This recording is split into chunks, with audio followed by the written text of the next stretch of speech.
And now on the line is Karol, the CEO of ActionAid Ireland. Karol, welcome to the programme.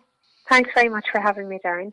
Okay, Karol, I spoke to you on Near FM last October when you were only new in your job as CEO of ActionAid Ireland, and we're going to talk today on the station Near FM mostly about ActionAid's new 5-year strategy.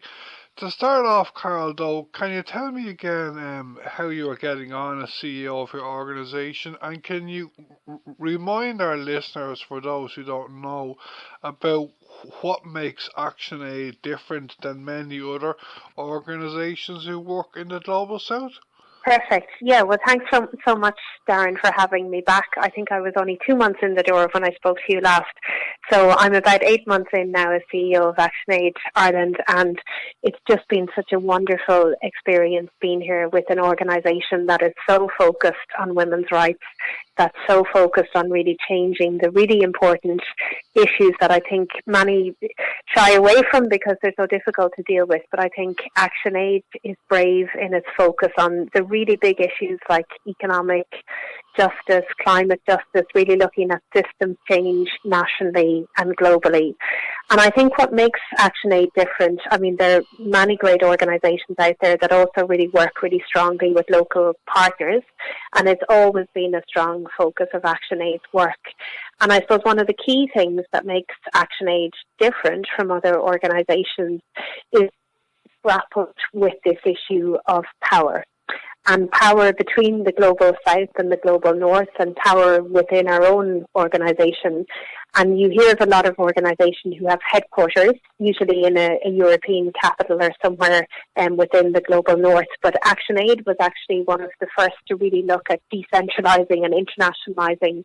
And we have a federation of 45 independent ActionAids around the world who come together with a global secretariat that's based in South Africa. So our whole way of being together as an international non-governmental organisation is trying to kind of be a statement, be different, about really kind of saying that, you know, it shouldn't be that power is in the north and the south is, you know, there to receive charity, that we really are looking at things from a solidarity lens and really looking at kind of saying, you know, there should be more equal distribution of power between the north and the south. And the other thing about ActionAid's work is that it does the international focus on, you know, the big issues like tax justice or the role of the International Monetary Fund, the IMF, but it's really locally rooted with the communities that we work with. So really looking at building power from below, usually with the women within the communities who experience the most marginalisation, the most exclusion and the most discrimination. Okay, this is a big question. What are the root causes of poverty and marginalisation in the countries you personally work in, Karol? Yeah, and I suppose that's one of the interesting things to kind of think about, you know, the root causes of poverty and marginalisation globally, because sometimes we kind of think it's over there, the problem is over there, and if, you know, countries just became more developed and caught up with Europe or the rest of the world, then that's what development is. But actually, I think one of the key things that ActionAid emphasises in its work, that it's not that countries are backward and need to develop. There's countries that have come through the experience of colonisation, and you know, really kind of looking right up to the 1980s when that was ongoing. And then there are, the way the economy is structured is actually a global structure that affects the south and the north, but with much worse impacts in the global south. So we have, you know, economic policies, economic actions like low tax rates for companies, or like, you know, make sure that there's plenty of private entities, that there aren't as many public services. These are things that we see in the global north and the global south, but the impact in the south, because of that history of colonisation, because of all of those, you know, historic reasons for why those countries were colonised, that we see poverty and marginalisation manifest in the global south much more than in the north. But we're seeing this growing inequality also in the global north. So these are connected issues. So just to kind of, you know, make the distinction that it's not the poor backward countries over there and the global north over here. We're all part of the same system, but there's a history and a current structure that makes it much worse in the global south today. Yeah, my next question kind of follows on from what you're saying there. I saw in your press release about your new strategy, Karol, that one of your big aims over the next 5 years is to engage and inspire your ActionAid supporters in Ireland. I imagine that this will be very good. Could you tell me more about this part of your work over the next few years, Karol? Yeah, certainly. So we're very lucky in ActionAid. We have over 5,000 very loyal supporters who give money either on a monthly basis or through cash donations.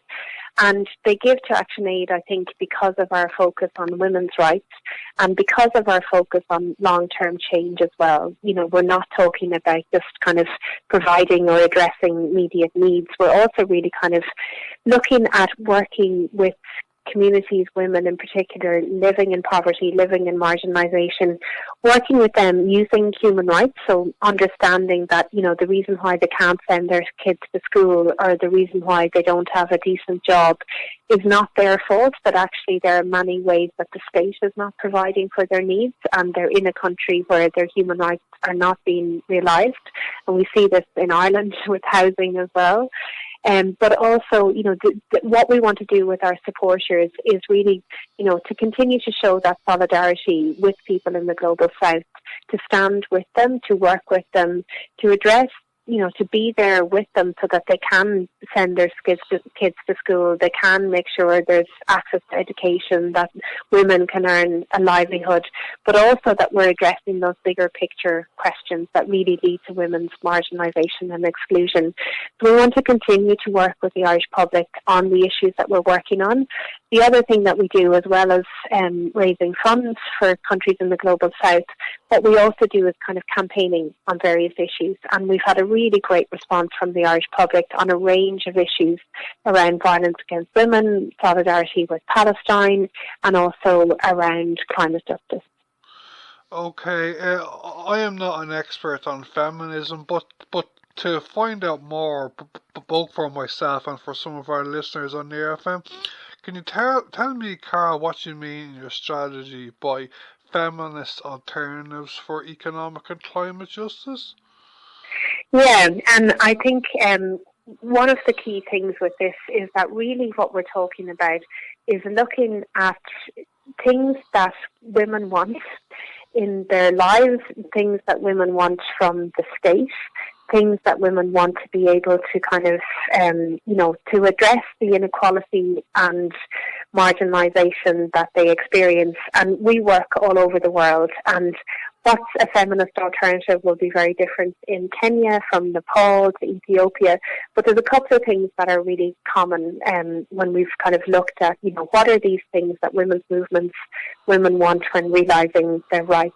And I think there's a couple of core things that, looking at the issue of care, so across the world, women play a huge role in providing care for their families, often unpaid in informal settings, and making a huge contribution not just to the economy, which is often under-recognised, but also to society. Societies cannot function without the role of women providing this caring role, and it really is, the more gender inequality you have in a country, the more likely the woman will be doing more unpaid care than men in their lives. So that's an example of a feminist alternative. Instead of just looking at things in terms of, is the GDP of the country growing, that we would broaden that and really look at things from combining a social and economic kind of framework, looking at it together and looking at women's often under-recognised contribution. And also what the state does has a knock-on effect on women's caring roles. So if there's no childcare, if there's no public services, if there's no access to health, the burden of care on women will increase hugely. So often what's meant by feminist alternatives, and we see this from women's movements across the world, is again really clearly calling on the state to deliver gender responsive public services, so make sure there's access to health, access to education, access to housing, but also that tax systems are properly in place, that they're progressive, that we don't have huge tax avoidance, so that the government can pay for these services.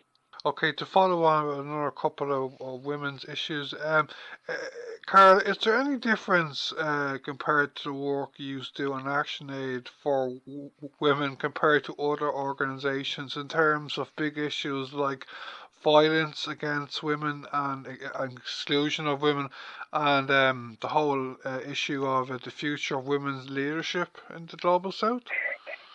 Yeah, so there's, a couple of things. I think our approach to violence against women is very much to recognise that this is a huge issue for women. 1 in 3 women and girls globally will experience violence in some form, usually from an intimate partner. So it affects women in Ireland, as we know very well, but it affects women across the global south as well.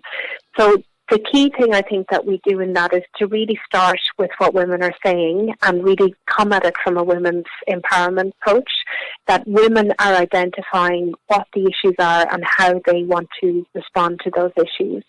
And the other thing that we do is connect violence against women. So violence isn't something that just happens out of nowhere. Violence happens because there's patriarchy, because women are unequal, and it represents the kind of the broader inequality that women experience. So the key thing that we do then is linking back to what I was talking about, kind of really looking at the role of the state. So making sure that there are policies in place that really look at gender equality, that there are public services that mean women have more autonomy over their choices. They're more likely to be employed, able to make better decisions if they face violence. And then the other aspect of our work in when there's an emergency, and we've seen a lot of those over the last few years between Afghanistan, Haiti, the Horn of Africa is currently experiencing a food crisis.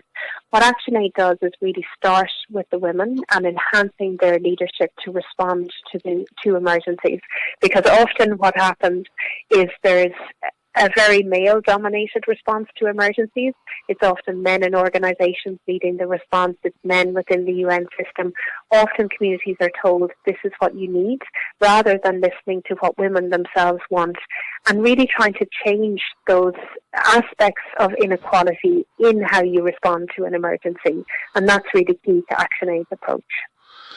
Okay, Karol, come towards the end of the interview. It was great talking to you again today on NeoFM. Before you go, is there anything else you want to tell our listeners today on NeoFM about your current work and the future work of ActionAid in Ireland now and leading us into the future over the next 5 years?